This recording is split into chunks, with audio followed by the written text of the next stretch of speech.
palabra contra quien sea de una vez. Así sepas que rompe nubes, échala. Tu palabra por dentro quema y te da sed. Es mejor perder el habla que temer hablar. Échala tu palabra contra quien sea, pero dila ya. Más arriba de la piel, el grito de la tierra, cuando se asome el alma a los ojos del hombre. Entonces vamos, hombre, sostén con tu palabra el corazón del pueblo para que no se caiga, porque la lucha es larga, para que no se caiga, que la vereda es larga, para que no se caiga.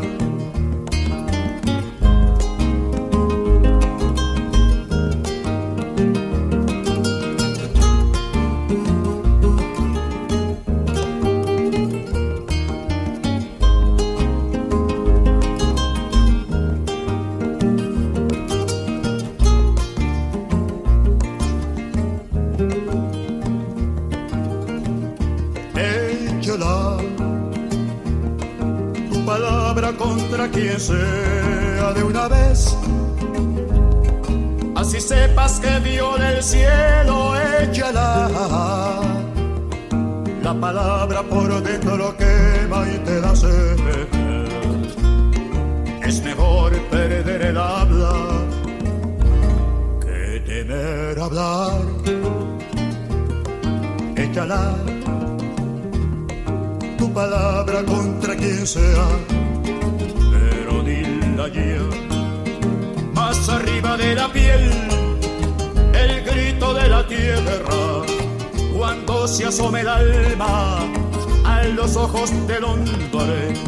Entonces vamos, hombre, sostén con tu palabra el corazón del pueblo para que no se caiga, porque la lucha es larga, para que no se caiga, que la vereda es larga, para que no se caiga.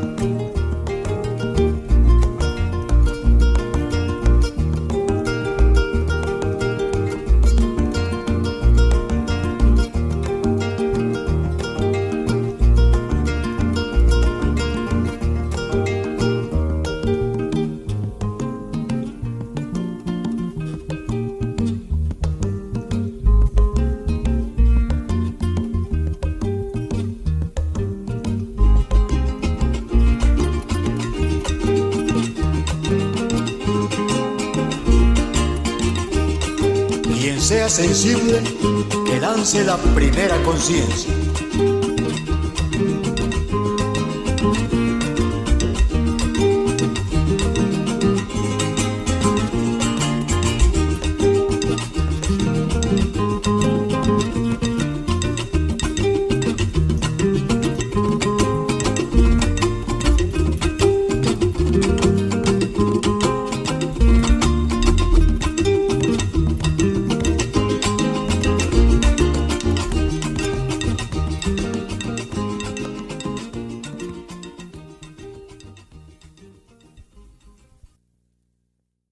Gracias a todos los que están presentes nuevamente y decirles que esta es estamos transmitiendo este webinar un poco por todas las implicaciones de lo que está ocurriendo en Latinoamérica. Mi nombre es William Camacaro, soy el director ejecutivo de COJA, de Council on Imperial Affairs, y estamos en este momento, pues, un poco tratando de levantar a COJA nuevamente. COJA se fundó en 1975 y el fundador era Larry Byrne, y él desafortunadamente murió algunos años atrás, y la idea es, pues, podamos poner a COJA en su sitio, ¿no? COJA es muy conocido a nivel especialmente de las academias en Washington, D.C., en Nueva York. Y bueno, este es el proyecto a largo plazo, pues, eh, poder integrarnos nuevamente con todos ustedes a través de Coja y llevar el mensaje, sobre lo que está ocurriendo en este momento en el continente y sobre todo lo que nos está aconteciendo con estos cambios brutales que se están dando en los Estados Unidos y a nivel del planeta. Yo quiero decirles que es para mí un honor que esté con nosotros Atilio Borón ahorita acá. Eh, Tengo entendido que ahorita este momento debe estar con nosotros en cualquier momento Luis Brito García, así como también debe estar con nosotros en cualquier momento eh, Pérez Esquivel, que me dijo que estaba en su casa en este momento, acaba de llegar a su casa. La idea de este webinar es un poco ir sobre este nuevo desafío continental que existe, que es un desafío de la colectividad en una época digital. Hay recientemente un joven catalán ha publicado un libro llamado Civilización y Barbarie, y básicamente es un libro del politólogo Alan Barroso que plantea una tesis muy provocadora y urgente. La única salida, plantea él, para la crisis actual, para la crisis que enfrenta la humanidad, es la colectividad. Es un momento histórico marcado por la erosión de nuestra sociedad debido a la dictadura del logaritmo. Es un momento crucial en el cual se avanza imparablemente en una era de inteligencia artificial que básicamente redefine el trabajo, el poder y hasta la noción de lo humano. La pregunta nos pone en una situación de ineludible actualidad, que es que estamos entrando en una época en donde se intentan sencillamente desmantelar el Estado, cosa que está pasando en los Estados Unidos a través de Heritage Foundation, que es el plan que ha venido llevando a cabo, el plan que ha venido llevando a cabo Donald Trump ha sido el plan del Heritage Foundation. Y Y es además de eso, una práctica que se ha exportado hacia una serie de naciones en el continente y alrededor del mundo, donde no hay respeto alguno por ninguna ley, por ningún organismo multilateral, sino que se quiere imponer la voluntad de los grandes técnicos y de los grandes empresarios que controlan la tecnología global, especialmente la tecnología relacionada con la inteligencia artificial. Em, Vemos, por ejemplo, como Peter Thiel, el dueño de Palantir, básicamente se ha ido a vivir a Argentina con toda su familia. Vemos esa relación de Argentina con el Estado sionista con preocupación, pero no es el único caso. En todo el continente es un fenómeno que nos está preocupando. Recientemente, el Guardian publicó un artículo en el cual hablaba de que en más de 30 naciones, las elecciones de esos países habían sido alteradas a través de la inteligencia artificial, y quien había estado involucrado en todos esos casos había sido el Mossad, o sea, el Estado de Israel. Y de esa manera hemos visto cómo una serie de elecciones en el continente latinoamericano, especialmente en América, han sido alteradas, han sido saboteadas, y esa es la gran preocupación que nos atañe. Nos atañe todo este proceso que se ha llevado a cabo en los últimos 5 años para cambiar las fuerzas progresistas del continente y llevarnos a ser gobernados prácticamente por la extrema derecha continental y global. Entonces, un poco para conversar de esto, para conversar de la situación de Latinoamérica, y estamos aquí para eso. Entonces, yo quisiera invitar primeramente a Tilio Borón, a Tilio Borón para que nos comente un poco sobre esta nueva realidad que enfrentamos todos los latinoamericanos, y que Atilio nos hable un poco de cómo esa realidad se refleja en el continente y especialmente en Argentina, donde hemos visto una serie de situaciones muy complicadas con este gobierno de Milei, quien se sencillamente autodenomina como el presidente más sionista del mundo. Así que, bueno, queremos que Atilio, pues, iniciar este conversatorio contigo. Bien, bueno, buenas tardes a todos y todos. Es un placer colaborar con esta actividad del Council. Yo tuve conocimiento directo de Larry Burns ahí en los años 70, cuando yo también estaba en los Estados Unidos, era un estudiante de posgrado ahí en Harvard. Y desde aquella época lo conocí y supe del valor de ese hombre y lo importante que fue la creación del Council. Así que estoy honrado por esta invitación. Em, yo, siguiendo tu pregunta, William, diría de que estamos nosotros en toda América Latina y el Caribe, ¿verdad? Pasando por una situación muy especial que obedece a que el sistema internacional ha cambiado recientemente en forma muy significativa y cuyos rasgos más importantes son, en primer lugar, el hecho de que Estados Unidos ya no puede seguir ejerciendo su papel de hegemón global, ¿verdad? Que fue un papel que asumió con mucha fuerza desde finales de la Segunda Guerra Mundial y que lo mantuvo de manera inclusive más acentuada cuando se produjo el desplome o la desintegración de la Unión Soviética. Eso marcó el periodo de auge.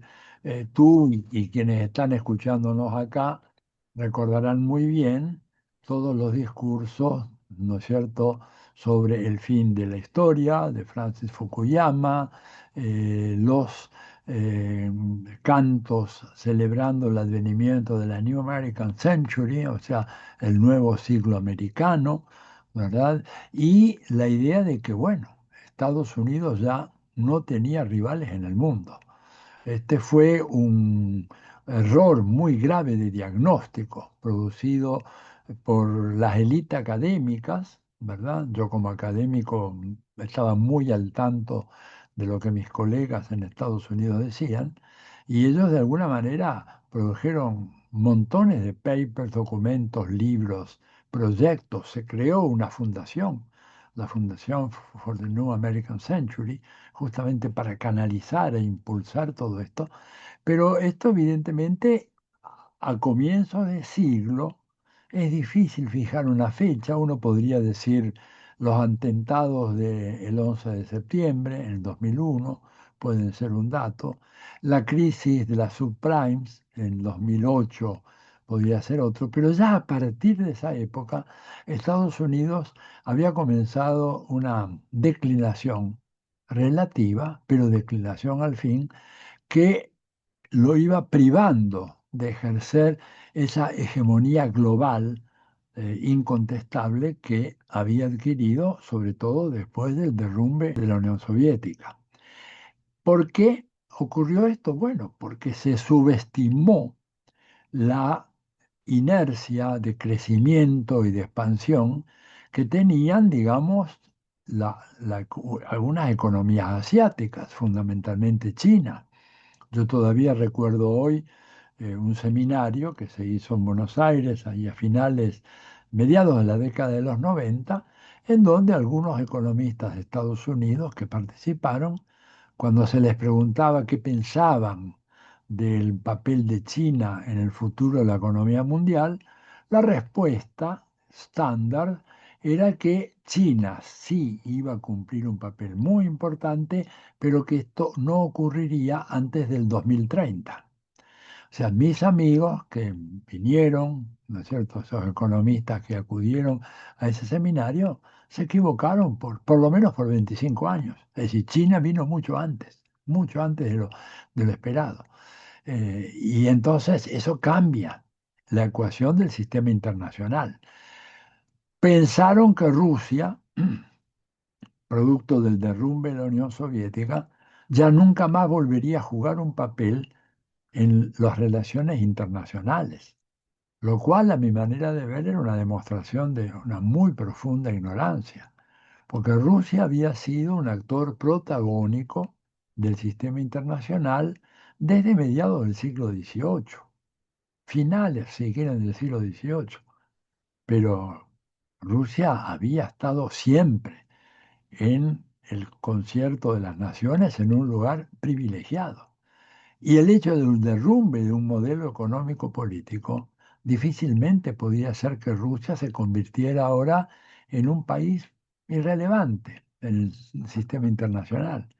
Y si bien dio la impresión en la década de los 90 que el liderazgo fallido de Gorbachev y el liderazgo desastroso de Boris Yeltsin conducían a Rusia hacia un destino similar al de una de las repúblicas bananeras de América Latina y el Caribe, lo cierto fue que Rusia se recuperó y volvió a ocupar un papel realmente muy importante, como lo estamos viendo ahora, a pesar de las políticas de sanciones y del ataque permanente que Estados Unidos y sus socios europeos han hecho en contra de Rusia. No podemos olvidar eso. No podemos olvidar de que el ataque en contra de Rusia y la reacción lenta, muy demorada de Rusia ante esos ataques, hablo de la llamada Operación Militar Especial en Ucrania, ese ataque comenzó mismo en el año 1992, ¿no es cierto? Y hay un paper de Paul Wolfowitz, ¿eh? que era eh, subsecretario en el Departamento de Defensa, que claramente decía de que no importa que Rusia ya no sea más comunista, ni que haya abandonado el sistema anterior, etcétera, porque sigue siendo un país muy importante, muy rico, con un gran desarrollo tecnológico y como tal va a ser permanentemente un obstáculo a los Estados Unidos y a la política que Estados Unidos quiera desarrollar en Asia. Y ya desde ese momento empezaron las sanciones y todas las agresiones. Pero bueno, finalmente eso no impidió que Rusia volviera por sus andadas, ¿no es cierto? Y de repente nos encontramos con un sistema internacional que no tiene ningún marco referencial de carácter jurídico como para procesar sus conflictos. ¿Qué quiero decir con esto? Que el marco referencial que tenemos hoy, que es el que se construyó a la salida de la Segunda Guerra Mundial, era un marco referencial que tenía como premisa invisible, unspoken premise, ¿no? Una premisa no hablada, la idea de que había un equilibrio entre Estados Unidos y su bloque occidental y la Unión Soviética. Y esto dio lugar a una construcción que es todo el sistema de Naciones Unidas y lo que es el derecho internacional humanitario, que ahora, desde el momento en que desapareció la Unión Soviética, este sistema de leyes, de normas, etcétera, ha entrado en una completa bancarrota. Entonces hoy podemos ver espectáculos horrorosos como genocidios transmitidos en tiempo real por la televisión, sin que Naciones Unidas haga absolutamente nada, más allá de lo poco que puede ser esta señora, la que está a cargo de la cuestión de Palestina y de la llegada del auxilio a Palestina, se me fue el nombre en este momento, que hace un esfuerzo denodado, pero esto hubiera correspondido ahí la incursión de los cascos blancos, como hubiera ocurrido en otra época, para poner fin a la masacre de población civil en Gaza. Nada de eso se pudo hacer. ¿Y por qué? Porque el sistema internacional real hoy no tiene nada que ver con aquellas reglas y aquellas normas. Por lo tanto, vivimos en un mundo hobbesiano por Thomas Hobbes, ¿no? En donde es el imperio el más fuerte. Todo este marco así, ¿no es cierto? No solamente se refiere a Rusia, no solamente se refiere a China, también se refiere a la India, ¿no es cierto? Que hoy por hoy es el país más poblado del planeta y que tiene además una capacidad nuclear muy importante junto con otros países. Todo esto, ¿verdad? Esta pérdida de hegemonía global de Estados Unidos, que lo ha hecho retroceder en Asia. Estados Unidos hoy en Asia tiene un peso, no voy a decir que insignificante, pero muy menor, porque aún los países más propensos a un acuerdo con Estados Unidos no la acompañan en todas sus iniciativas y mucho menos lo hacen sin exigir nada a cambio. Concretamente la India, para no hablar de China, ¿no es cierto? Entonces, Estados Unidos a la defensiva en Asia, Estados Unidos ausente en África, porque nunca Estados Unidos le prestó atención a África, sobre todo al África subsahariana, ¿verdad? Estados Unidos ahora con Trump peleado con sus socios europeos.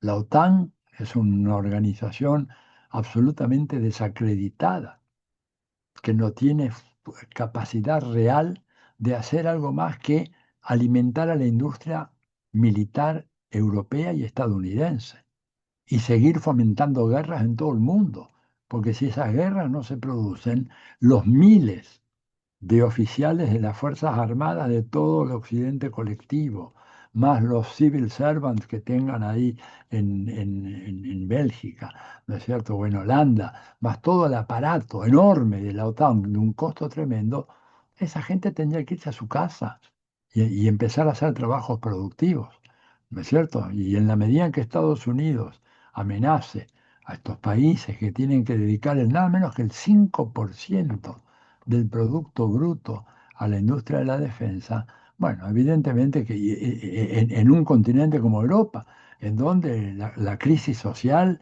y económica es muy fuerte. No sé si me están mandando un mensaje a mí o qué, pero bueno, redondeo en todo caso, William, y después me dices. En ese contexto, América Latina adquiere una renovada importancia para Estados Unidos. Por primera vez, los documentos de la Estrategia de Seguridad Nacional o la Estrategia del Departamento de Guerra, antes el Departamento de Defensa, o documentos del Departamento de Estado, plantean que América Latina es el continente o es la región más importante del mundo. Claro que no nos nombran por nuestro nombre. Se nos habla como nos dicen, ustedes son el Western Hemisphere, el hemisferio occidental. Digo, que es una manera de negarte identidad. Tú no eres lo que crees que eres, sino que eres simplemente un pedazo de la Tierra, ¿no es cierto?, una geografía, y que realmente nos importas porque estás ahí cerca. Las declaraciones de Pete Hegseth, ¿no es cierto?, cuando redefine o intenta redefinir la nueva doctrina de la seguridad nacional, cuando dice toda aquella región que está al norte de Ecuador forma parte del anillo de seguridad más significativo de Estados Unidos, lo cual es un absurdo que no tiene ni pie ni cabeza.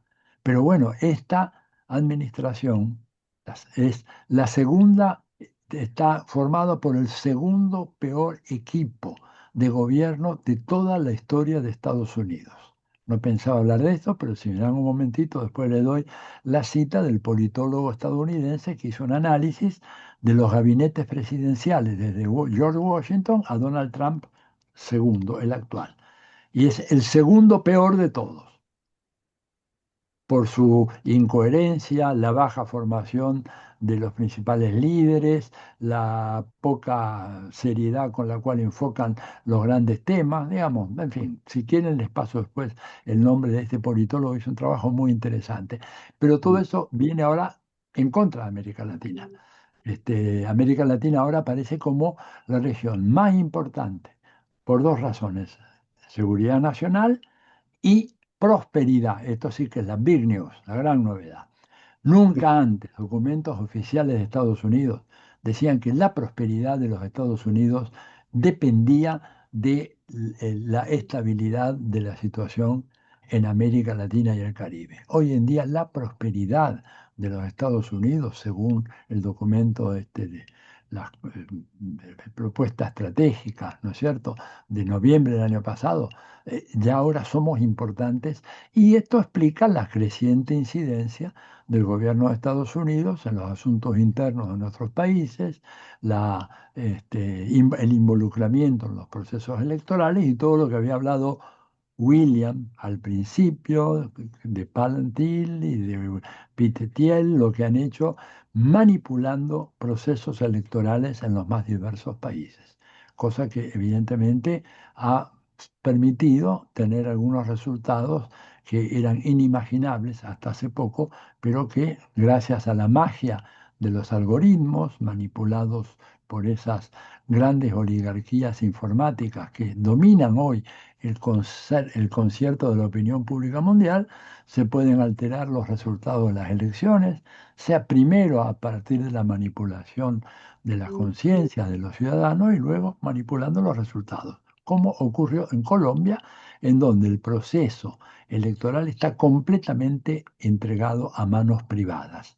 No solamente manos privadas, sino manos privadas de consultoras extranjeras, lo cual es una aberración desde el punto de vista de la teoría democrática. Entonces, América Latina está ante estos grandes desafíos del momento actual y viendo cómo nos hemos ido desintegrando. La política de Estados Unidos ha sido sistemática, inclusive antes de la llegada de Donald Trump, tratar de desunir a los países de América Latina, destruir a la UNASUR, destruir al CELAC, destruir a todo aquello que de alguna manera hubiera podido conjuntar esfuerzos y permitir una inserción más libre y creativa en el sistema económico y político mundial de parte de nuestros países, cosas que ninguno puede hacer en soledad, ni siquiera Brasil, la economía más grande de la región, y ni siquiera lo puede hacer México, la segunda economía más grande de la región. Bueno, yo dejaría ahí porque lo veo a Luis Brito y de paso lo saludo, gran amigo, y tú dirás, William, ¿cómo seguimos? Sí. Oye, muchísimas gracias, Tilio. Yo creo que Luis Brito tiene problemas con el micrófono, así que le voy a dar. Microphone. ¿Está allí? ¿Lo tenemos? Is he? Ok, bueno, vamos a ver. Luis Brito, ¿estás con nosotros? Profesor Luis Brito. No, creo que tiene problemas con el micrófono. Estás muteado, Luis. Le voy a mandar, vamos a activar otra línea para él. Pero mientras, vamos entonces con el profesor Adolfo Pérez Esquivel, quien es, además de dibujante, escultor, Premio Nobel de la Paz. eh, es bien interesante, es un artista. Vi por allí que tiene varios murales también en algunas partes del mundo. Y bueno, vamos a decirle a Pérez Esquivel que se nos una en esta conversación. De la situación de los Estados Unidos y lo que pasa en América Latina. No voy a incidir en volver a señalar cosas que ya lo ha hecho Atilio, pero sí señalar la situación que el gobierno de Trump desconoce todos los tratados internacionales prácticamente ha pateado el Estado de Derecho que después de la Segunda Guerra Mundial eh, fue eh, una construcción colectiva de la humanidad. Hoy el Estado de Derecho, Trump lo ha hecho triza, ha desconocido la soberanía, el derecho de los pueblos, los tratados internacionales. Y hoy, como decía Tilio, la situación de América Latina es muy compleja. Hay una gran dispersión, muchos países se han puesto del lado de Trump, como el de la Argentina, Milei, en esta obsesión de parecerse al amo, y también con el Estado de Israel. Y esto es grave para la vida, para la libertad, la soberanía de los pueblos. Pero Estados Unidos es cierto que se aferra ahora a América Latina para apoderarse de sus recursos y someterla. Pero también tenemos que decir en este panorama que se ha presentado que Europa ha perdido la voz. Europa está sometida a la política de Estados Unidos. La OTAN es cierto que es un despropósito ya porque afirma la carrera armamentista, los negocios de las armas y también lo que está pasando en Medio Oriente, la guerra de Ucrania con Rusia y el panorama internacional también se ha puesto muy diverso. Ya hay otras potencias en disputa del poder, como China, Rusia, la India, como bien lo ha señalado Atilio. Hay otras fuerzas que están predominando y Estados Unidos va perdiendo esa hegemonía. Por eso se aferra en mantener esa hegemonía en América Latina. Con los golpes de Estado, como lo viene haciendo hace mucho tiempo, con la lawfare, con el sometimiento económico y político de gobiernos de América Latina. Entonces, estamos frente a una situación muy vulnerable. Lo otro es qué pasa con los pueblos latinoamericanos. ¿Qué pasa con los pueblos latinoamericanos que no reaccionan frente a esto? Y realmente nos preocupa. Tal vez el fracaso de las dirigencias políticas, la falta de propuestas, de saber hacia dónde van y los índices cada vez mayor de pobreza, de destrucción del Estado, del hambre, que cada día se perfila mucho más fuerte en los países latinoamericanos. Pero votan estos gobiernos de derecha pensando que esto puede cambiar. Estamos frente a una situación muy grave de afirmar la soberanía y los derechos de nuestros pueblos. Por lo menos hasta aquí quiero adelantar para ver un poco cómo vamos llevando este... Yo quería preguntar, que nos hablaran un poco de la situación en Argentina específicamente. Especialmente, creo que leí recientemente que se iba a abrir un consulado israelita en Tierra del Fuego. Y se ha dicho mucho, hay mucha especulación sobre unas tierras que se están vendiendo al Estado de Israel. Que en este momento no estoy seguro si eso es verdad, pero pareciera ser que hay mucha influencia del sionismo allí. Sí, definitiva, no sé si Adolfo quiere hablar, pero en todo caso yo empiezo. Sí, efectivamente, bueno, estamos nosotros en presencia de un presidente que está haciendo un experimento de contrarreforma política, social, laboral, ecológica tremendo, de alcances absolutamente impensados, ¿verdad? Y que eh, se bate el pecho proclamando a los cuatro vientos que él es el presidente más sionista de América Latina, ¿no es cierto? Y de hecho ha viajado ya 3 o 4 veces o 5 veces al Estado de Israel. Ha viajado, creo que el último cálculo eran 17 veces a Estados Unidos. Ninguno de esos viajes fue un viaje oficial, una visita de Estado. Simplemente fue allá para reunirse con los Political Action Committee de la extrema derecha, con la gente de la Heritage Foundation, con la gente de distintas organizaciones de extrema derecha radical y que por supuesto ha puesto a la venta, ¿no es cierto? Ha puesto a la venta prácticamente gran parte de las tierras en la Patagonia Argentina. Argentina es un país que tiene una población pequeña para su tamaño territorial. Argentina es el octavo país por territorio del mundo y tiene apenas 47 millones de habitantes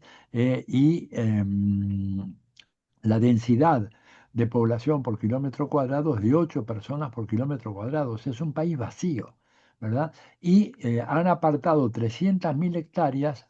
Esto es una noticia que hay que finalmente confirmarla definitivamente para ser adjudicadas al Estado de Israel. Presencia muy fuerte del Estado de Israel en la Argentina a través de su empresa de agua, Mekorot, ¿no es cierto? Una empresa estatal que hoy en día gobierna y maneja la cuestión de la distribución del agua en más de la mitad de las provincias argentinas. Todo esto sin una licitación abierta, internacional, con monitoreo, con control de ningún tipo, ¿verdad? La presencia de agentes del Mossad es muy, muy fuerte. Acá en la Argentina tienen una enorme capacidad de utilizar la extorsión del antisemitismo a cualquiera que critique, ¿verdad?, las políticas genocidas del Estado de Israel y del gobierno de Netanyahu, digamos, políticas que incluso algunos ilustres pensadores israelíes, por ejemplo, Gideon Levy, que es comentarista habitual en el Haaretz, que es el diario más importante que hay en Israel, ¿no es cierto? Un diario progresivo, sería un liberal journal. Gideon Levy es un hombre que está muy preocupado por el futuro del Estado de Israel, porque dice, si seguimos por este camino de la violencia, de ocupar tierras, de practicar el genocidio en masa, como hicimos en Gaza, en poco tiempo más Israel va a estar en una situación de total indefensión, porque además Levi, al igual que otro israelita eminente como Ilan Pape, que es profesor en la Universidad de Exeter en Inglaterra, perdón, creo que estoy hablando muy rápido, me dice la intérprete. Ilan Pape, se escribe P-A-P-P-E, ¿no es cierto? Ha escrito un libro demostrando los riesgos tremendos que corre el Estado de Israel a partir de las políticas belicistas de Benjamín Netanyahu. Entonces, un complemento de esas políticas es el gobierno del señor Javier Milei acá en la Argentina, que ha hecho lo imposible por satisfacer todas las demandas que planteara Netanyahu y el lobby sionista en Estados Unidos, que según los politólogos estadounidenses es uno de los 5 lobbies más importantes que existen en la política de Estados Unidos. Y la Argentina se ha convertido hoy en una colonia informal del gobierno de Estados Unidos, una situación de subordinación prácticamente en casi todas las áreas. Estamos desmontando la industria, estamos desmontando nuestro programa nuclear, nuestro programa de lanzamiento de satélites con cohetería propia, nuestros más diversos programas a pedido de Estados Unidos y de Israel. Así que bueno, esta es la situación, brevemente hablando. Sí, eh, eh, en realidad estamos en una situación de destrucción del Estado de Derecho en el país. Y esto es gravísimo. Pero más me preocupa la dirigencia política, la oposición, que se pelean entre ellos, pero no hay propuestas alternativas a esta política de Milei. Entonces, esto es grave, porque realmente no hay alternativas para enfrentar este modelo que se nos impone y que estamos en un estado de indefensión jurídica también y parlamentaria, porque se le ha entregado todo el poder. Estas democracias delegativas hay que cambiarlas por democracias participativas donde el pueblo tenga elementos constitucionales y jurídicos para evitar los abusos del poder y la destrucción del Estado de Derecho. Esto es gravísimo porque se va replicando también en otros países. Realmente lo es. Además de los tratados de libre comercio con el Estado de Israel, que hay aproximadamente 9 países ya tienen tratados de libre comercio firmados con el Estado de Israel, que eso incluye a Mercosur. Pero bien, yo creo que podemos intentar conectarnos ahora eh, Sí. con Luis Brito García.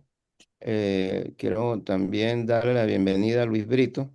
Yo quiero decirle lo que pasa es que debido al terremoto, Luis Brito no tiene internet. Entonces él está en casa de otra persona y que le está ayudando con el Wi-Fi. Y la amiga Giselle, que siempre colabora con nosotros, se cayó desafortunadamente y se rompió el brazo, entonces tuvieron que agarrarle unos puntos un poco antes de... hemos estado un poco accidentados hoy. Aló, Luis, ¿nos escucha? Bueno, por fin podemos conversar. Tenemos como varias semanas en esto, que es muy interesante. Tengo ya como 5 semanas que desapareció mi internet y todas las gestiones que he hecho para recuperarla han sido inútiles. Entonces, bueno, así estamos. Luis, queremos que nos hablen un poco me imagino que has escuchado parte de la conversación, de lo que hemos venido conversando hasta ahora, pero que nos converse un poco de esta situación que estamos viviendo en el continente, en la cual este, pues el continente se ha ido hacia la derecha y se ha ido hacia los elementos más derechosos, inimaginables, este, que podíamos pensar en cualquier... Y que nos hablaras de esta situación, que nos hables de Venezuela, que nos hables del terremoto, qué significa Venezuela se puede dividir este año, o la historia de Venezuela se tendrá que dividir ahora entre lo que significa enero 3 y lo que significa junio 24 cuando se da el terremoto. Háblanos un poco empecemos a hablarnos un poco del terremoto, qué significa esto para Venezuela y cómo tú ves la situación. Bueno, voy a concentrarme fundamentalmente en Venezuela, porque América Latina ha tenido oleadas en las cuales hay gobiernos progresistas. Después esas oleadas menguan, vienen gobiernos derechistas y lo hacen tan mal que hay otra oleada progresista. Esperemos que sea la situación ahora. Me pregunto, ¿me están oyendo bien? Sí, Ajá, Sí, magnífico. Entonces, sobre Venezuela. Eh, bueno, ¿qué es lo que hay en Venezuela actualmente desde el punto de vista jurídico, constitucional, político? Venezuela, estamos en guerra. El 3 de enero, Estados Unidos desencadenó una acción bélica que nos costó cerca de un centenar de bajas, bombardeando en horas de la madrugada Caracas. Ya llevaba más de un centenar de bajas también de botes pesqueros que habían sido hundidos con misiles, etcétera. Y entonces A partir de eso, parece que a través de un ultimátum que habría hecho Trump por teléfono, pues hay una situación bastante curiosa. Yo diría que se ha instaurado una dictadura, en un estado de guerra. Digo estado de guerra porque hubo la agresión bélica, no ha habido tratado de paz. Una guerra se termina por un tratado de paz con unas condiciones determinadas. No ha habido absolutamente nada.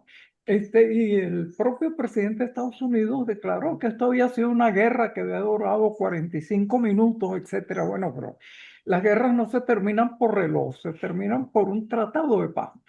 Ahora, ¿cuál es la situación actual? Repito, constitucionalmente estamos bajo una dictadura. Hay una serie de decisiones que parece ser que tienen que ver con conversaciones telefónicas que se hacen en la madrugada con instancias de Estados Unidos, y la llamo dictadura por lo siguiente. Primero, son decisiones que no se consultan con el pueblo ni cuentan con el respaldo del pueblo, y en segundo lugar están afectando simultáneamente al poder legislativo.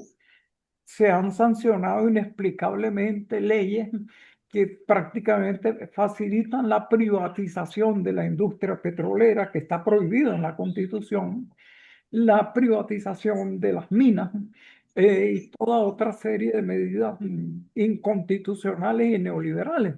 En el plano fáctico, se han hecho ejecuciones extrajudiciales a través de un misil. Se ocupó una zona minera en Guayana, se sacó a la población del sitio, dispararon un misil contra una casita en la cual decían que había una figura delincuente. La idea era demostrar que las fuerzas de Estados Unidos pueden entrar en el territorio nacional. Ya habían hecho antes como prueba un ejercicio de evacuación de la embajada de Estados Unidos. Entonces, las fuerzas de Estados Unidos están operando, es una fuerza invasora, están operando en el país, y el reciente sismo agravó la situación porque con la excusa del sismo entraron en el aeropuerto de Maiquetía y el puerto de La Guaira, que son el puerto de Caracas, la estratégicamente más importante del país, fuerzas de Estados Unidos, y tengo entendido también que fuerzas de Israel. Así, con la excusa de la ayuda humanitaria.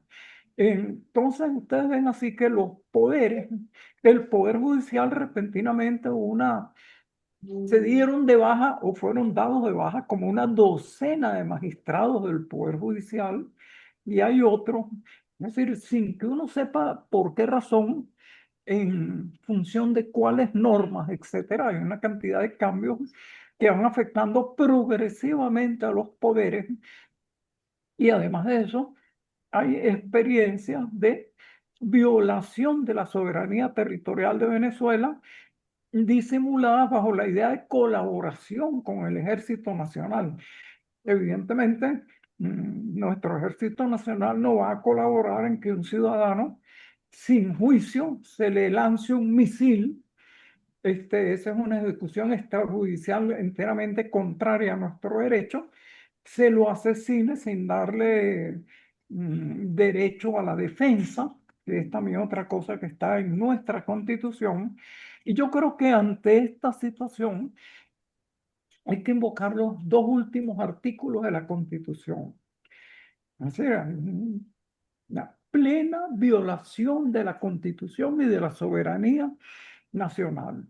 Y los dos últimos artículos de la Constitución dice que en esta Constitución, la Constitución de la República Bolivariana de Venezuela, sancionada por 70 y pico % del voto de la población, que esta Constitución solo podrá ser derogada por los medios que ella señala, y que si fueran derogadas o violadas por otra forma, todas las autoridades y los ciudadanos tienen el deber y el derecho de restablecer su vigencia.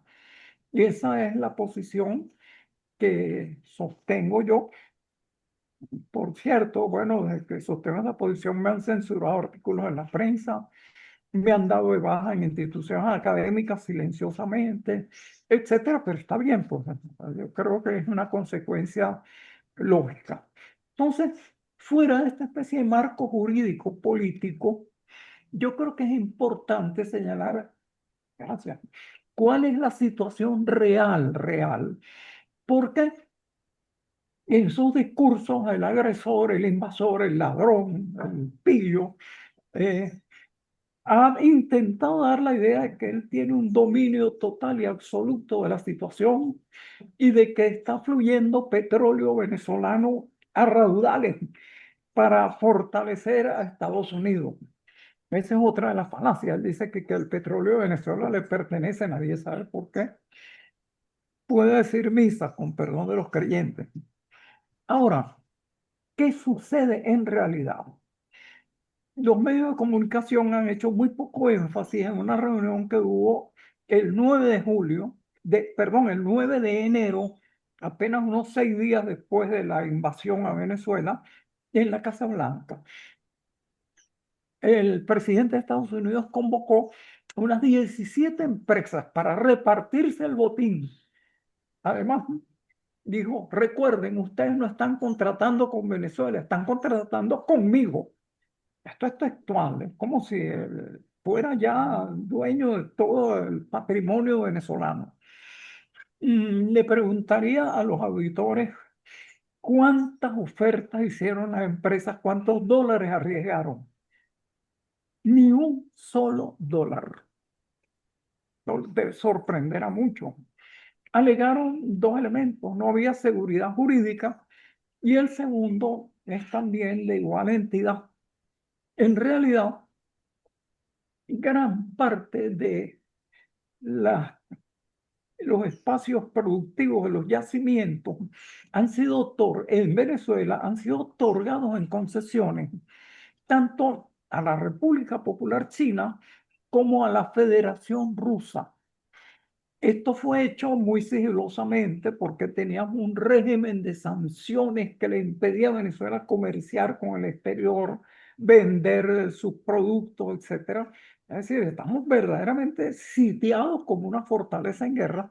Entonces, como un 45% de los pozos que están ahorita en producción, están en producción porque los está manejando una filial de Rosneft, de la Federación China, y una proporción más o menos equivalente están bajo control de China. De modo que esa reunión de la Casa Blanca fue una reunión como para repartirse un cajón vacío. Es decir, resultó, bueno, sí, aquí vamos a saquear un país totalmente, pero ¿qué sucede? Están dadas toda una serie de concesiones de explotación, tanto a la Federación Rusa como a China. El propio Trump en esa reunión habría reconocido que esas concesiones eran legítimas y que serían respetadas. No es lo mismo invadir a un país emergente que enfrentarse con los intereses políticos, económicos, financieros, estratégicos de dos potencias nucleares, una de las cuales ahorita la mayor del mundo. Entonces, hay esa entente curiosa. Frente a esa realidad, bueno, incluso Richard Wolff, el economista marxista, dice que él tuvo acceso a un documento de la Casa Blanca, de una transcripción telefónica en la cual el presidente de Estados Unidos le habría pedido a Putin que le diera una parte en eso, el reparto, y le habría contestado Putin: miren, mientras ustedes estaban bloqueando, ustedes estaban saboteando, ustedes estaban destruyendo, nosotros estamos invirtiendo. Si la Federación Rusa les entregara a ustedes parte de esos intereses, eso no sería negocio, sería caridad. Y la Federación Rusa no hace caridad. Esa es la situación real. De todos modos, Estados Unidos se apoderó de cargamentos de petróleo e inventó para eso una situación que yo creo ni siquiera en la ocupación nazi de Europa se ha dado una situación similar tan repudiable, tan espantosa, una situación de saqueo de esa índole. Hay una executive order, es decir, una especie de decreto ejecutivo del presidente, según el cual los ingresos de Venezuela por su riqueza mineral, hidrocarburos y otros minerales, no ingresan al Tesoro de Venezuela, ingresan al Tesoro de Estados Unidos. Es una cosa inconcebible, teniendo además en cuenta que más del 80, cerca del 90% de los ingresos de Venezuela en divisas extranjeras eran por exportaciones de minerales. Es ustedes el tamaño del latrocinio que se está ejecutando contra un pueblo, ¿no? Y hay que señalar que además de esa partida que está en el Tesoro de Estados Unidos actualmente, toda la propiedad de Venezuela, los activos de Venezuela van al Tesoro de Estados Unidos, no a nuestro tesoro. Ahí además abrieron el secretario de Defensa, el secretario de Asuntos Exteriores de Estados Unidos, Marco Rubio, y el presidente abrieron otra partida privada en Qatar para manejar esos fondos aparentemente como les diera la gana. Cuando fueron interpelados el secretario de Relaciones Exteriores en el Congreso, él dijo que eso era para evitar que hubiera intentos de embargo de esos bienes en el exterior. Ahora, fíjense ustedes la situación actual de Venezuela en cuanto a ese apoderamiento, ese latrocinio colosal de los bienes del país por Estados Unidos, tiene esa situación absolutamente estrambótica. Y eso lleva a una serie de conclusiones sobre la situación real. Los invasores llegaron a una especie de acuerdo no divulgado nunca en su totalidad. No se sabe qué terminó esas conversaciones telefónicas de la madrugada del 3 de enero, según el cual, entonces, bueno, ellos tendrían un manejo de la realidad venezolana. Pero fíjense que el instrumento que pretenden utilizar para el manejo vendría a ser la estructura política, jurídica y administrativa que ya existe en el país. Parece que ha habido una especie de acuerdo, yo no domino desde luego los términos, es desconocido para toda la ciudadanía venezolana. Nadie sabe cuáles son los términos y las relaciones definidas que se han establecido en ese tipo de acuerdos. Y eso es interesante por dos elementos. Número uno, falsedad de las alegaciones estadounidenses de que en las elecciones de 2000, las elecciones pasadas, la oposición habría obtenido una mayoría de más del 70% de los votos. Si eso fuera así, hubieran encargado la presidencia al señor González Urrutia, pero la posición del presidente de Estados Unidos frente a esa posición fue la que manifestó a la señora María Machado, que ella no tenía ni respeto ni apoyo. Lo que quiere decir que después de invadir un país, porque supuestamente las elecciones del gobierno actual no serían legítimas, está sirviéndose de los restos del gobierno actual, validando esa situación y desautorizando la patraña de que la oposición habría obtenido una mayoría en las opiniones en las elecciones pasadas. Eso, que es un mero asunto político, nos lleva al núcleo del asunto, que es el siguiente. Estados Unidos no puede gobernar ni manejar Venezuela sin el apoyo de las estructuras políticas que existen en Venezuela, y la más importante y que todavía existe hasta donde se sepa es el bolivarianismo en sus diversas manifestaciones.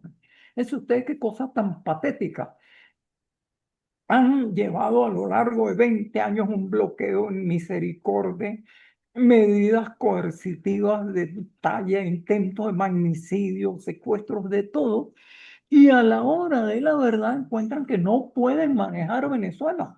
Yo siempre digo, es muy distinto que usted domine el aire y pueda tirar misiles. Por cierto, un misil pasó cerca de mi casa. Vivo como a 300 metros en un aeropuerto en Caracas y bueno, yo sentí los misiles que pasaron por encima de mi tejado. Entonces, pero una cosa distinta es que usted pueda largar misiles y otra cosa diferente es que pueda manejar un país de 30 y pico de millones.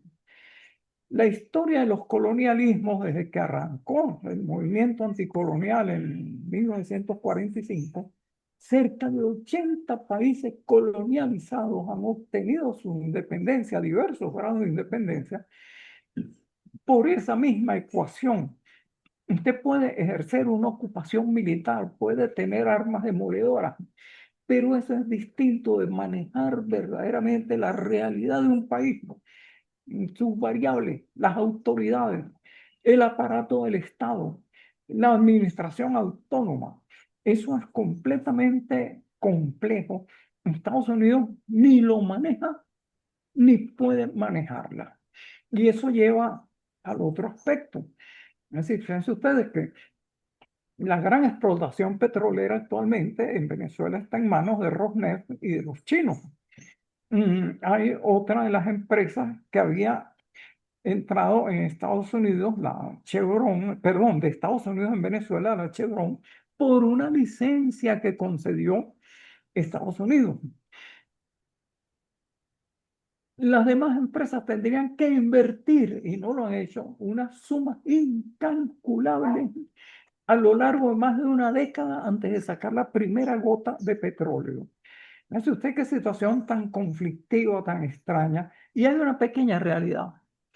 Sin la colaboración del pueblo venezolano no pueden sacar ni media gota de petróleo, porque qué obreros van a perforar esos pozos, van a poner los oleoductos en buen estado, van a manejar las bombas, etcétera, etcétera. Esa infraestructura no la tiene actualmente Estados Unidos. Una parte está en manos de los rusos, otra parte está en manos de China, Venezuela tiene alguna. Ahora, ¿puede Estados Unidos importar un contingente de decenas de miles de trabajadores de Estados Unidos para acá? No. ¿Con qué los va a pagar si Estados Unidos no le puede pagar ni a su propia administración? El año la administración se paralizó porque no había dinero para pagarle. Un millonario tuvo que dar una propina, no sé cuántos millones, para que le pagaran los generales del ejército.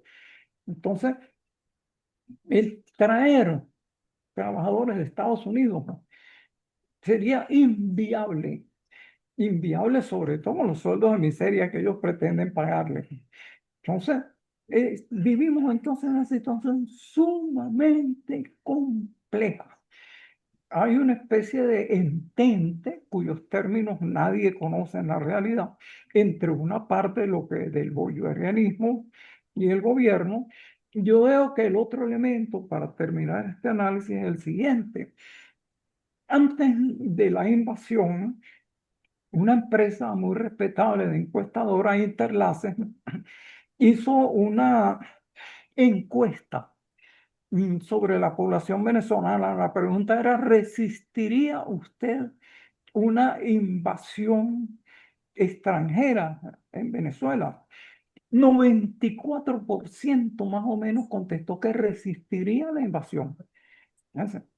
A mí me da la impresión, subjetivamente, por la gente con quien hablo, los que se me acercan, los que encuentro en la calle, que ese porcentaje no ha variado. Hay un discurso que dice que ahora somos socios. Uno no sabe cómo va a ser uno socio con los saqueadores que están asesinando y robando al pueblo. Pero en la realidad de verdad, me da la impresión de que esas acciones han sido rechazadas por la inmensa mayoría del pueblo venezolano e incluso de la oposición. La oposición ha sido humillada de una forma inconcebible. Después de estar más de 20 años pidiendo una intervención, viene la intervención, ellos dicen, bueno, aquí estamos dispuestos a hacer lo que ustedes digan. Y Estados Unidos le dice, no, ustedes no sirven para nada, ustedes no tienen respaldo, ustedes no me serían útiles para nada. Fíjense qué situación tan contradictoria. Ven entonces ustedes la complejidad de esa situación venezolana. Ahora, con una confiscación como el 80 o 90% del ingreso público de Venezuela por la exportación de hidrocarburos a partidas del Tesoro de Estados Unidos y partidas secretas en Qatar, ¿qué va a suceder? Oye, el aparato de Venezuela, el aparato público, tiene una serie de cargas que tiene que satisfacer. Cuestiones relativas a la educación de la población, a la salubridad de la población, a la cultura, a la defensa, hay una cantidad de gastos para mantener. Y en la medida en que el Estado no pueda satisfacer esas necesidades porque se las está robando un grupo de ampones de Estados Unidos, la situación de Venezuela se va a hacer socialmente, progresivamente insoportable. Ya por culpa del bloqueo, los salarios en Venezuela habían descendido a cotas casi increíbles, $5 por mes, por ejemplo. La situación ahora es mucho más grave, porque Estados Luis, Unidos tiene la eh, pretensión de apoderarse de todo. Ajá, entonces, bueno, perdonen si me he extendido, pero había que decir todo eso. Los escucho atentamente. yo quisiera que tenemos dos compañeras, que es Natalia y Sarah Flounder, que ellas este, controlen pues las preguntas que puedan haber y que ellas tienen sus propias preguntas a los panelistas. Thank you, William. Okay. I'll read the question from Barbara Larkham. But the question was, are there indications that some people in Venezuela are secretly doing what they can to resist U.S. exploitation through labor slowdowns, through sabotage, etc.? Ella dice que si hay indicadores o indicios de que en Venezuela se está haciendo hay algún tipo de resistencia, casi de manera secreta, ¿no? De lo que pueda, de algún tipo de resistencia a la explotación de los Estados Unidos, mediante paros laborales, sabotaje, etcétera, o manifestaciones. No, no formalmente. Yo creo que la inmensa mayoría del pueblo no acepta la situación actual. Es decir, se trata de la imposición de un poder foráneo sin ningún tipo de derecho, un poder ilimitado, dictatorial. Ahora, la maniobra de Estados Unidos de intentar un acuerdo con el bolivarianismo, yo creo que mantiene a la gente como en una situación de expectativa. Y además el terremoto hace poco ha terminado de sacudir y poner en estado de confusión al pueblo venezolano. Ahora, yo creo que sí, es decir, la inmensa mayoría de los venezolanos, todos aquellos con los que yo me comunico, ni aceptan la situación actual, ni les parece que tenga ningún tipo de futuro. Ya he señalado las razones. Con un robo masivo de los recursos del país, no se puede atender a los gastos sociales ni a los gastos de funcionamiento del propio aparato social y de la sociedad. El otro elemento es el siguiente. Ya hay indicios de que Estados Unidos está emprendiendo un desmantelamiento de los propios partidos políticos, de los cuales transitoriamente se sirvió. De modo que los que todavía estaban en una situación de incertidumbre están optando actualmente, bueno, entre entregarse a ser demolidos a que las organizaciones sean desbaratadas totalmente o ejercer algún tipo de resistencia. Bien. Esa resistencia puede tener una cantidad de grados, yo no voy a decir cuáles, porque es muy complejo, pero me da la impresión de que es inevitable, no hay forma en que la situación que se ha impuesto ahorita mediante la simple fuerza y la amenaza de repetir un bombardeo, pues se pueda mantener indefinidamente. There is another question. Where is Venezuelan oil being refined in the US? If you know that. ¿Es donde el petróleo venezolano es refinado en Estados Unidos? ¿Tú tienes idea, Luis? Primero, una cosita sobre la pregunta anterior. No, sí hay una cantidad de organizaciones que han declarado la resistencia, entre otras el Partido Comunista de Venezuela. Había habido una división del partido en tiempos pretéritos, ahora todo un sector del Partido Comunista declaradamente manifestó que están en situación de resistencia. Me da la impresión de que una cantidad de organizaciones adherirán a eso.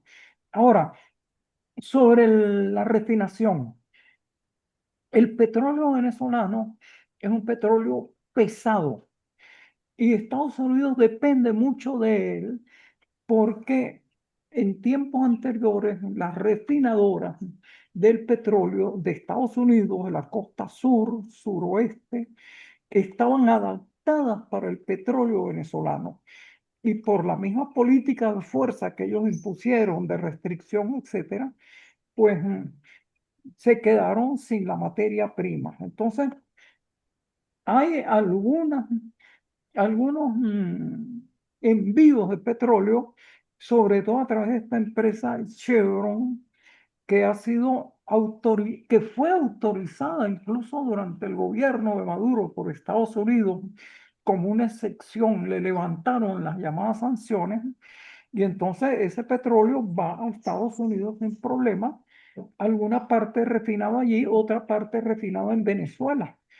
Es decir, pero no sé exactamente qué cantidad, porque en eso, como en la mayoría de los aspectos de la vida nacional, hay una gran opacidad, una falta de informaciones concretas. Uno tiene que interpretar lo que acontece a través de una serie de fuentes secundarias, externas, etc. Entonces, sí, hay una pequeña parte de la producción venezolana que sí dio por una licencia que dio el propio Estados Unidos a través de Chevron y otras firmas, y eso sí se está exportando a Estados Unidos normalmente, como ha debido ser. Pero es una cosa muy pequeña de la producción, diría yo. Bien, gracias, Sara. Sara Lander, no sé si tienes algo más que decir, Sara, o something else to say. Natalia has a question, and I also have my own question for the other panelists. But Natalia, Thank you, Sarah. And thank you, everyone, for your presentations. Thank you for being here and for taking the time. Kind of along the lines of what Luis was just talking about, a question about Venezuela's economic situation.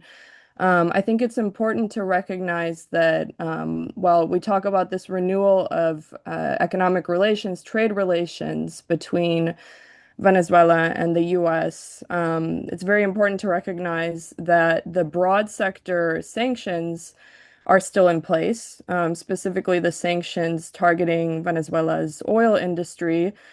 Meanwhile, as Luis just referenced, there are these licenses granted by the US exclusively by OFAC to exclusively to US and European companies interested in exploiting Venezuela's oil reserves.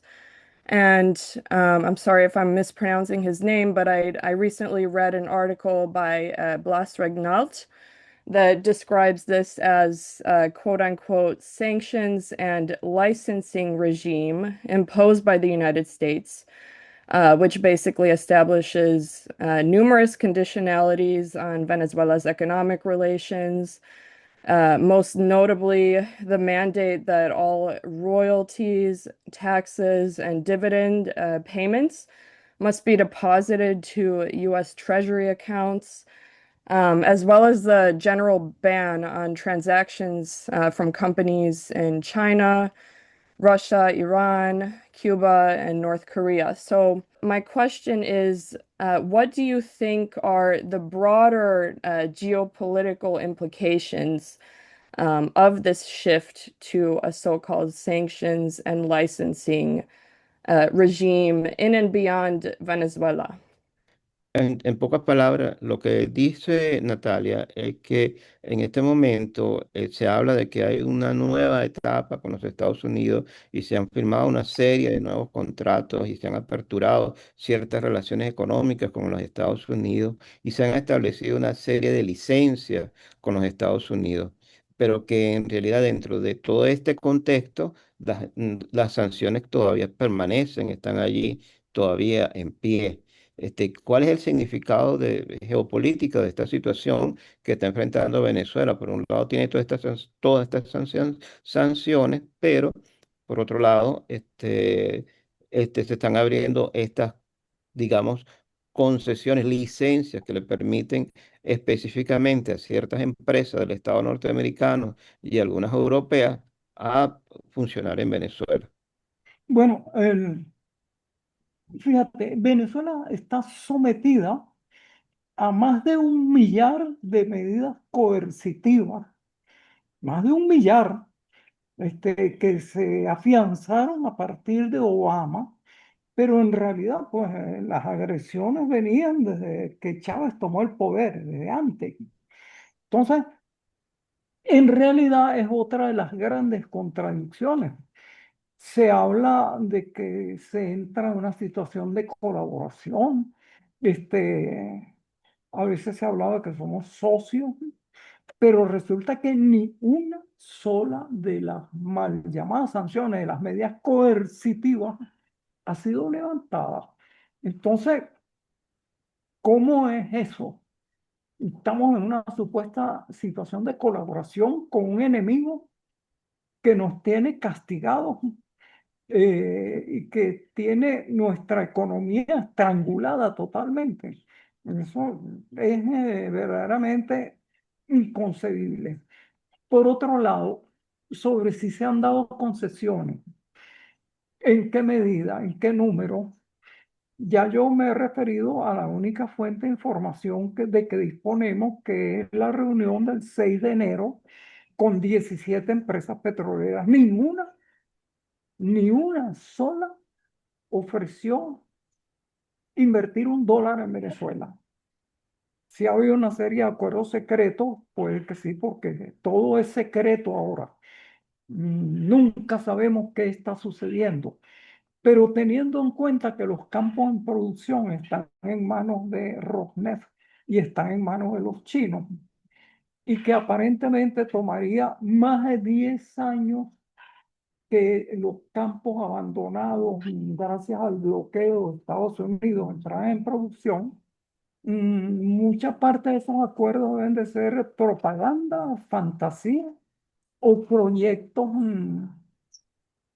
no sé cómo llamarlo, pero la realidad es la producción actualmente de Venezuela tiene que ver con empresas chinas y con empresas rusas. Ahora, otra de las nebulosas de las cuales no se informa al pueblo venezolano es si lo que los chinos y los rusos entregan a Venezuela es robado por el Tesoro de Estados Unidos. A mí me da la impresión de que no. Es decir, ha habido varias declaraciones de Rosneft, varias declaraciones del gobierno chino y del gobierno ruso, en el sentido de que ellos mantienen sus derechos en Venezuela y no están dispuestos a cederlos. Ahora, Si una cuerda de ladrones interfieren cada vez que hay una entrega de esas y secuestran y se roban ese dinero y se lo llevan a Qatar o quién sabe, bueno, estamos entre delincuentes, ahí nadie sabe lo que está sucediendo. Lo que puede suceder es que en una de esas peleas entre pandillas de ladrones se maten entre ellos mismos, que es lo que ha sucedido mucho con las mafias de delincuentes. Pero honestamente, ¿qué es lo que sucede? Con los ingresos del petróleo venezolano, me da la impresión de que las empresas rusas y chinas efectivamente sacan su petróleo, parte de eso es ingresado a Venezuela. Venezuela tiene importantes deudas contraídas debido al bloqueo. Entonces, una parte de eso será para satisfacer las deudas públicas y otras teóricamente para los gastos de Venezuela. Ahora, la situación del latrocinio planteada por la Executive Order, según la cual Estados Unidos se apodera de todo el ingreso por minerales de Venezuela, no sé cuál es la realidad de eso. No lo sabe ninguno de los venezolanos. Puede que la gente que tiene relaciones con Estados Unidos se sepa, pero no comunican, es un secreto. Es otra de las características de la situación que vivimos. No tenemos ni siquiera manejo de la información de cómo avanza el saqueo de nuestro país. Gracias, Luis. Sara, do you have another question? ¿Tienes una pregunta más para Atilio y para Pérez Esquivel? Yes, to either or both of them, if there is time. I know there's a time limit on this, but just the mood throughout all of Latin America today, based on the U.S. immediate bombing of Iran, and yet clearly U.S. war is unwinnable in West Asia, and the resistance is changing many things. And the U.S. economy is in an irreversible slide, despite being able to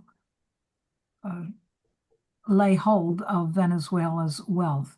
It does not seem to change the U.S. economic global position. So I'm asking about the impact of that, in Latin America. Mira, yo creo que evidentemente toda esta situación interna de Estados Unidos tiene un enorme impacto en esta parte del mundo.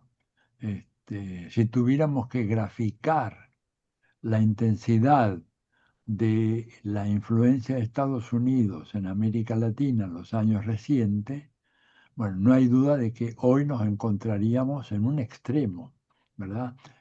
Pudiendo decir de que prácticamente a lo largo de muchas décadas, nunca Estados Unidos estuvo tan presente como lo está hoy en todos los países de la región. Nunca ha tenido la capacidad de modificar las condiciones sociopolíticas en los distintos países a través de sus políticas de financiamiento, de grupos políticos, de tanques de pensamiento, la tremenda penetración en los medios de comunicación que están controlados permanentemente por grupos que responden a los intereses de Estados Unidos, a través de algo que dijo Pérez Esquivel, el lawfare. América Latina ha desaparecido la noción de la justicia como un poder independiente. Tenemos, ¿por qué? Bueno, tenemos 40 años de summer seminars, ¿no es cierto?, of good practices, seminarios de verano en buenas prácticas, en donde Estados Unidos ha venido llevando a la mayoría de los jueces, fiscales y funcionarios del Poder Judicial de todos los países de la región.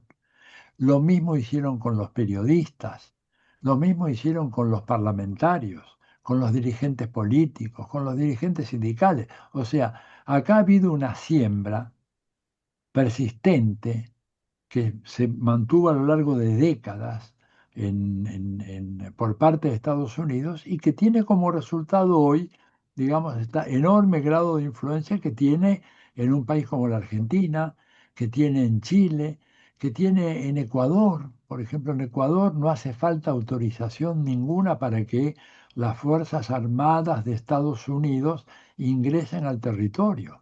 Eh, lo vemos en Colombia, ¿no es cierto?, en donde hay pruebas más que evidentes de una elección absolutamente fraudulenta, pero el presidente Petro no dispone de un poder judicial independiente que se decida a examinar eso, ¿no es cierto? Lo hemos visto en el Honduras Gate, un caso escandaloso de robo electoral, ¿no es cierto? Lo estamos viendo en las encuestas que anticipan el triunfo de Flavio Bolsonaro en Brasil. En el caso de Colombia, tenemos la victoria tan dudosa de Abelardo de la Espriella, un señor que tiene tres nacionalidades, que no solamente nació en Colombia, sino que juró lealtad a los Estados Unidos cuando se hizo ciudadano de los Estados Unidos. Y aparte tiene la nacionalidad italiana. ¿Ante quién va a responder de la Espriella una vez que esté en el Palacio Nariño? ¿A su pueblo? ¿Al país cuya constitución juró? Porque ustedes saben lo que es adoptar la ciudadanía de Estados Unidos, es un asunto muy serio, ¿verdad? Bueno, tenemos todas estas irregularidades. La gran expansión hacia el sur, ¿verdad? ¿Por qué? Porque Estados Unidos necesita controlar el paso bioceánico al sur de la Argentina y el acceso privilegiado que la Argentina tiene a la Antártida.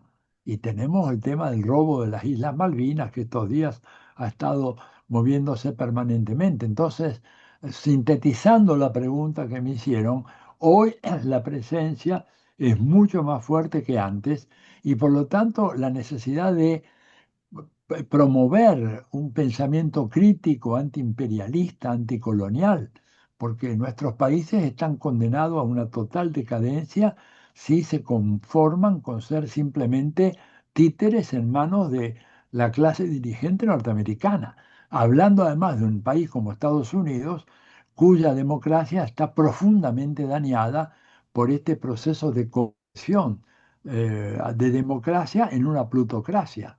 Nadie realmente cree que Estados Unidos hoy sea una democracia como de alguna manera se dijo durante tantos años, pero eso ya se acabó.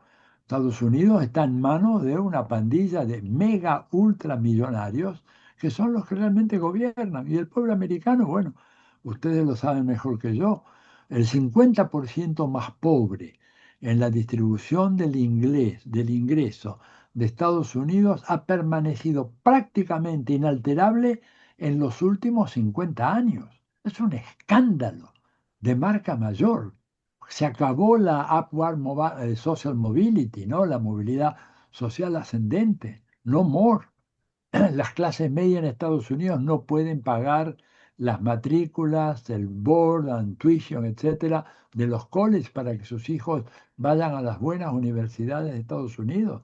Entonces, en ese contexto de deterioro democrático tan grande, bueno, Estados Unidos de alguna manera se vuelve hacia América Latina, aprovechándose de gobiernos absolutamente entreguistas que le van a dejar todo en sus manos. Pero como dijo en su momento Hugo Chávez, después de aquel fracasado intento de conspiración cívico-militar, por ahora, porque las cosas así no se pueden mantener mucho tiempo más, van a durar un tiempo, pero más pronto que tarde va a haber una reacción y ya la vamos a ver.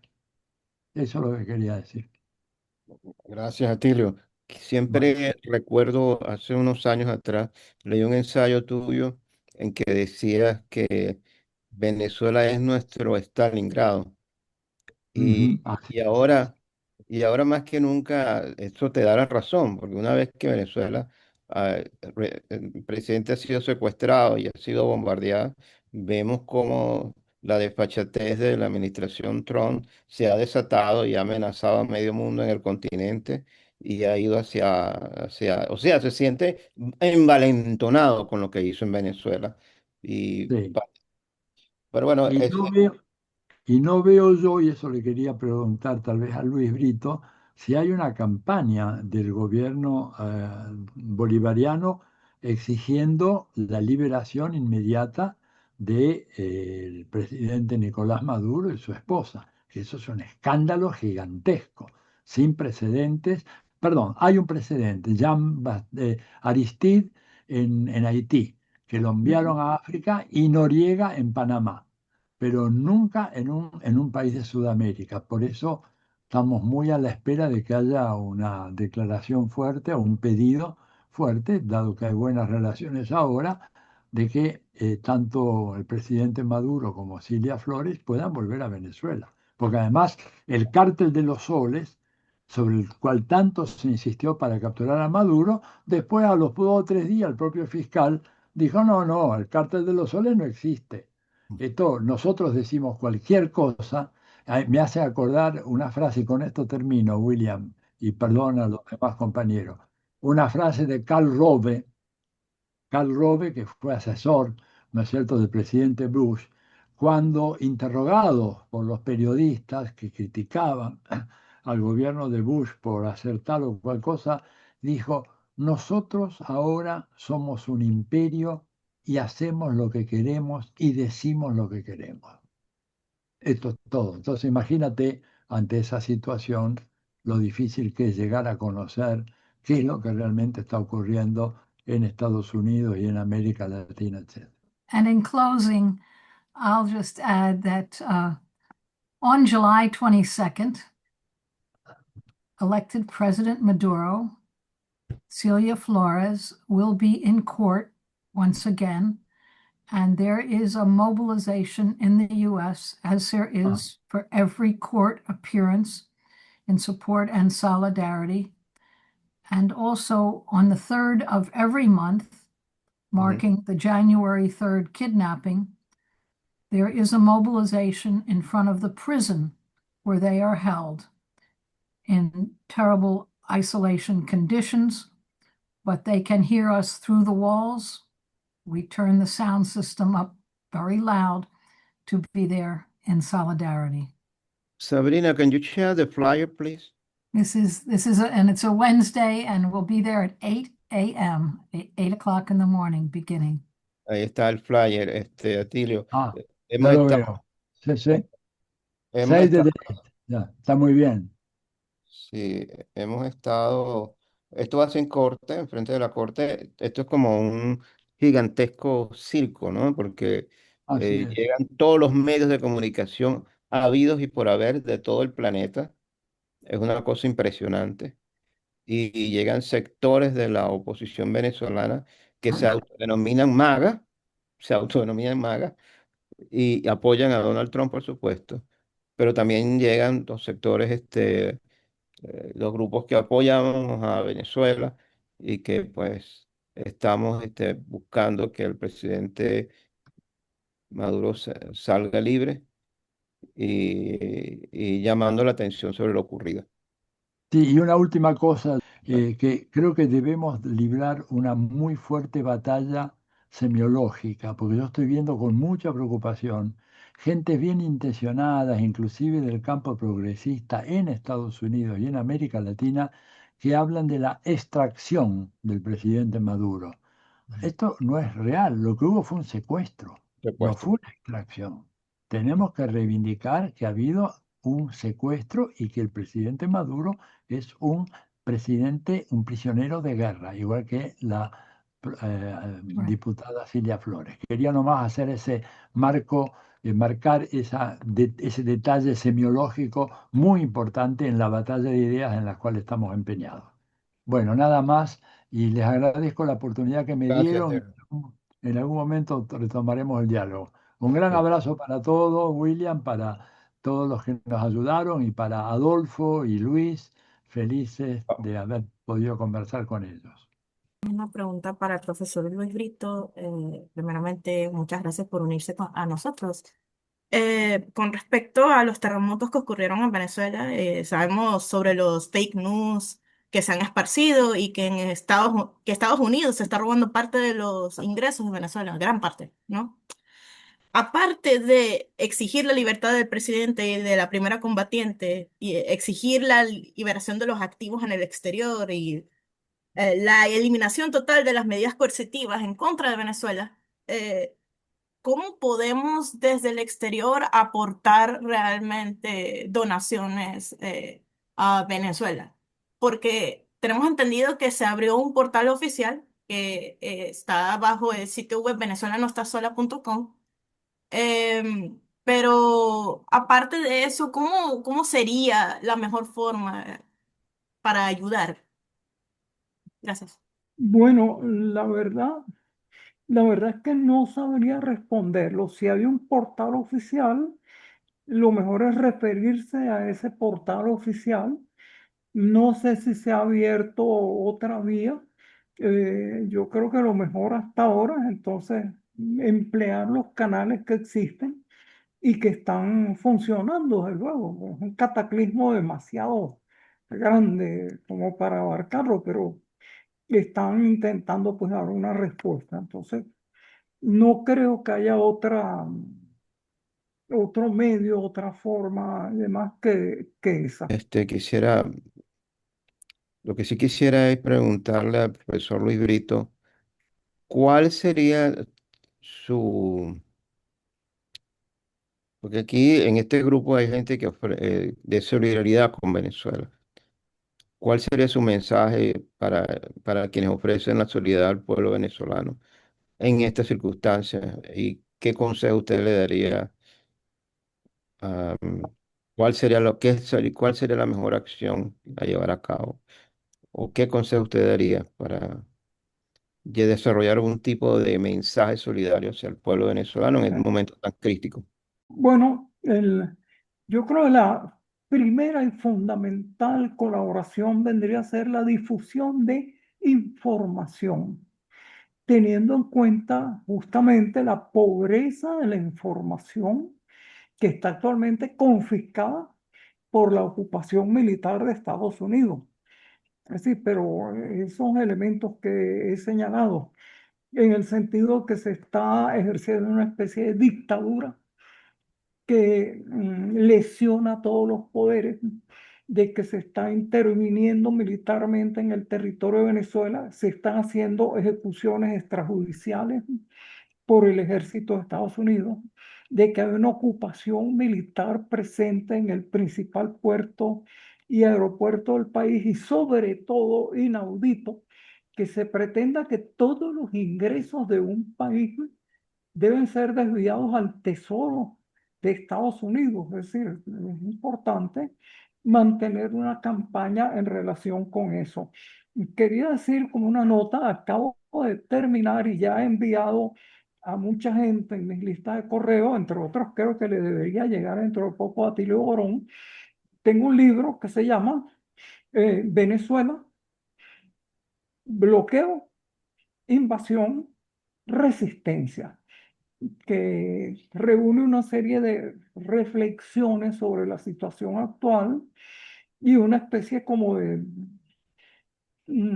primeras ideas de cómo avanzar una resistencia a esa situación. Entonces, bueno, creo que va a circular esencialmente por las redes informáticas, porque no creo que pueda ser publicado en Venezuela actualmente. Y además, les señalo, a mí mismo me tienen bloqueada la comunicación de hace más de 5 semanas que no tengo internet, de modo que eso es un poco la idea de la precariedad en la cual estamos trabajando.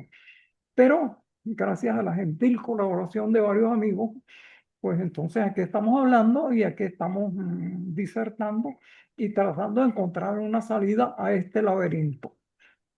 Yo creo que con esto vamos a dar por concluido el webinar.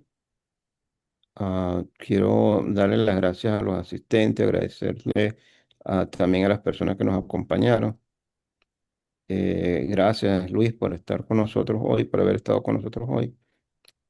Y, y los invito para que en otra oportunidad se vuelvan a unir a nosotros. Muchísimas gracias a todos ustedes. Gracias, Sabrina, gracias, Katrina, gracias, Elizabeth. por ayudarnos con los equipos y ayudarnos con la interpretación. Bueno, gracias a todos ustedes. Ay, gracias a Natalia también.